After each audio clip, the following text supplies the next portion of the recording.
Assalamualaikum warahmatullahi wabarakatuh.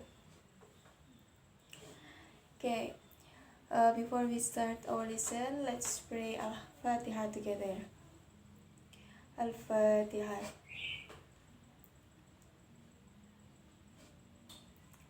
Amin. Good morning, students. How are you today? Yeah, I'm fine too. Thank you. Masih semangat kan? Ya, masih pagi harus semangat. By the way, sudah sarapan belum? Oh iya, puasa ya. Oke, bagus. Untuk hari ini, apa ada yang banyak nggak masuk? Saya lihat sepertinya masuk semua ya. Oh, Sari, ya kemana Sari? Oh iya, sakit. Oke, nggak apa-apa. Sebelum kita melanjutkan pelajaran pada hari ini, kita review dulu materi kita sebelumnya minggu lalu. Ada yang masih ingat? Minggu lalu kita belajar tentang apa? Ya, kemarin kita sudah belajar tentang expression simpati, yaitu tentang mengungkapkan rasa simpati. Nah, apa saja kemarin ungkapan simpati itu? Contohnya ada I'm sorry to hear that, atau ada juga that's a pity. Ya, itu digunakan saat kita misalkan mengetahui teman kita mengalami hal yang tidak baik seperti kesedihan. Nah, itu kita bisa menunjukkan rasa simpati kita dengan mengungkapkan itu I'm sorry to hear that, oh that's a pity, seperti itu ya. Saya kira sudah paham ya kemarin minggu lalu. Nah, sekarang kita lanjut ke pelajaran kita pada pagi hari ini. Sebelum kita melanjutkan materi, sebelumnya Novi mau membagi kalian menjadi di sini ada 15 grup ya. Nah, setiap grup itu terdiri dari 2 anak. Nah, saya pilih dari satu bangku saja ya. Jadi nanti per grup itu harus fokus mendengarkan penjelasan dari Miss Novi. Nanti di akhir pelajaran akan Miss Novi kasih tugas. Nah, itu tugasnya per grup itu 2 anak ya. Jadi didengarkan baik-baik. Nanti biar bisa menjawab bersama-sama. Oke, kita lanjut pada materi hari ini. You can open page 50 ya, halaman 50. Nah, jadi pelajaran kita hari ini adalah tentang recount text. Open page 50. Okay, there is notes. A recount text is a text that tell you a part of experience. Jadi recount text ini bentuk teks yang menceritakan tentang pengalaman kita. Ya, kalau ngomongin pengalaman berarti teks ini berupa masa depan atau masa lampau kalau pengalaman. Ya, jadi kalau pengalaman kan sudah pasti masa lampau. Kita menceritakan atau menulisnya. Nah, sini tujuan dari recount text adalah to amuse the reader, untuk menghibur pembaca, atau hanya sekadar kita ingin bercerita, memberitahukan cerita kita pada orang lain. Itu tujuan recount text ya. Nah, seperti pada teks umumnya, recount text juga memiliki generic structure. Apa itu generic structure? Generic structure itu susunan teksnya. Untuk recount text ini ada 3 generic structure. First is orientation, then the second is event, and the last is reorientation. Oke, untuk penjelasan ini di buku kalian tidak ada ya, jadi silakan dicatat supaya tidak lupa. Saya akan memberikan penjelasannya. Apa itu orientation? Orientation itu biasanya berada di awal paragraf. Orientation itu berisi pendahuluan yang berupa pengenalan, biasa pengenalan tempat atau waktu. Terus selanjutnya ada event. Event itu rangkaian kejadian, ya, rangkaian peristiwa. Jadi peristiwa yang kita ceritakan itu disebut event. Nah, apa bedanya dengan yang pertama? Kalau yang pertama itu cuma mengenalkan, contohnya last week, minggu lalu, last month, bulan lalu, terus kita kemana, went to Surabaya, went to Jombang, or other, itu disebut orientation lah. Ketika kita sudah menjelaskan lebih detailnya peristiwanya, kita di sana ngapain, pergi ke Surabaya ngapain, jalan-jalan atau apalah, itu disebut event. And the last is reorientation, penutup.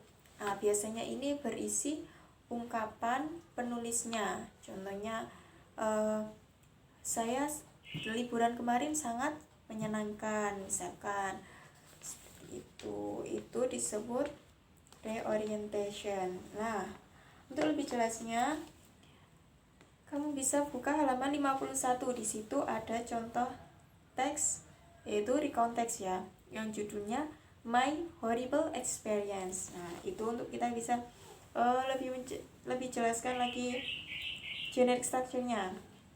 Sudah dilihat ya.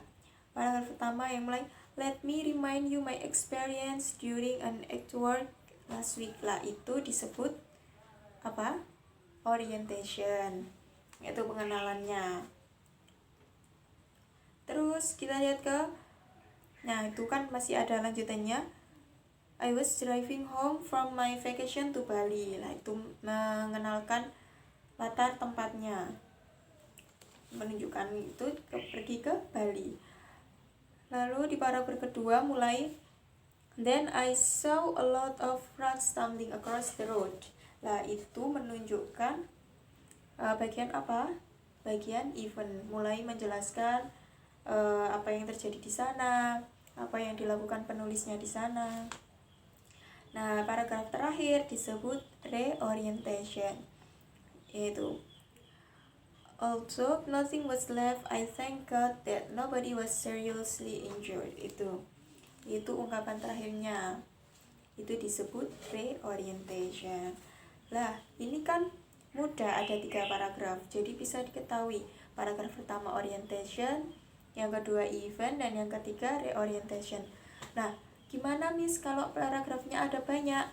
Contoh ini yang di halaman 50 itu ya, itu paragrafnya ada banyak, tidak hanya 3. Terus gimana kita mengidentifikasinya?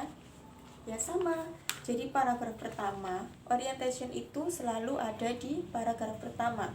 Nah, yang di situ 2 weeks ago I went to Semarang to attend my cousin's wedding. Lah, itu disebut orientation, pengenalan. Waktu ada, pengenalan tempat ada. 2 weeks ago waktunya, I went to Semarang, itu latar tempatnya. Nah, terus sisanya apa ini Miss? Kok masih ada berapa ini? 1, 2, 3, 4, 5 paragraf.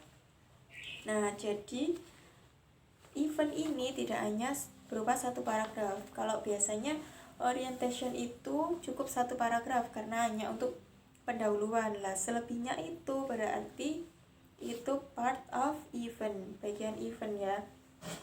Nah, itu menjelaskan rangkaian-rangkaiannya mulai paragraf 2 sampai paragraf 4.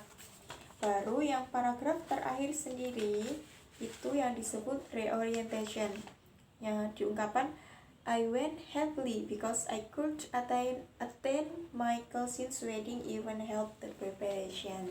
Lah, itu ungkapan terakhir penulisnya, itu disebut reorientation. Bisa dipahami ya? Mudah. Nah, kita lanjut pada language features atau ciri-ciri kebahasaannya. Teks recount itu sudah pasti yang pertama, ciri pertama dan yang paling pokok adalah past tense. Karena jelas ya, kan itu menjelaskan masa lampau. Jadi yang digunakan pasti past tense.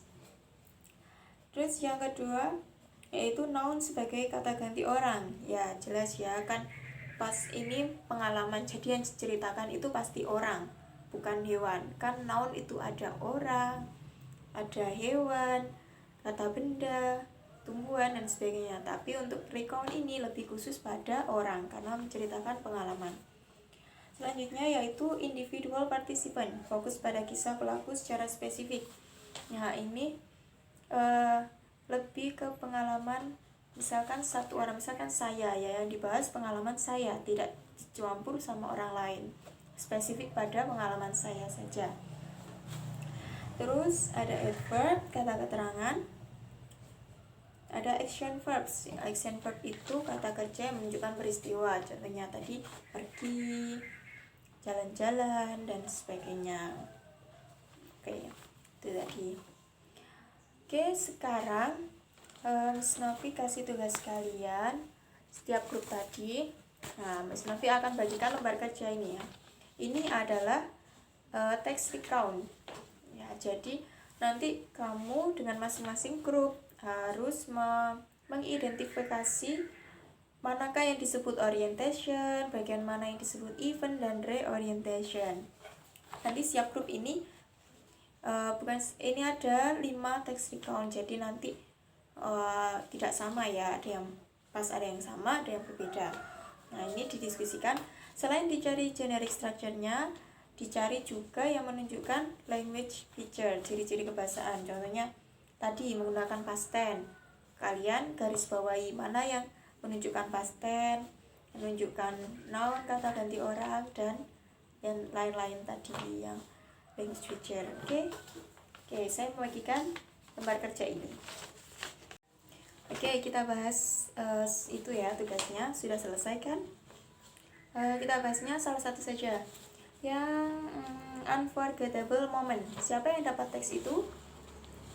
Ya, silakan. Saya tanya, mana yang menunjukkan kata bagian orientation? Ya, pada itu ya, 2 years ago.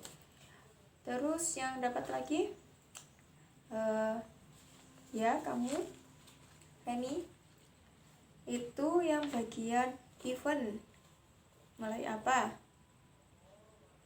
Ya, mulai itu ya, mulai kata yang around the zoo, mulai berkeliling ke kebun binatang. Terus untuk bagian reorientation, yang mana dia mana? Ya, yang itu ya, I was very happy. Itu yang menunjukkan ungkapan penulisnya. Nah, silakan dikumpulkan untuk yang lainnya. Oke, silakan duduk kembali. Tadi kita belajar tentang recount text. Mari kita membuat kesimpulan dulu. Ya, pengertian recount text yaitu teks yang menceritakan tentang pengalaman. Terus tujuannya apa? Tujuannya untuk menghibur pembaca. Lalu generic structure-nya ada berapa?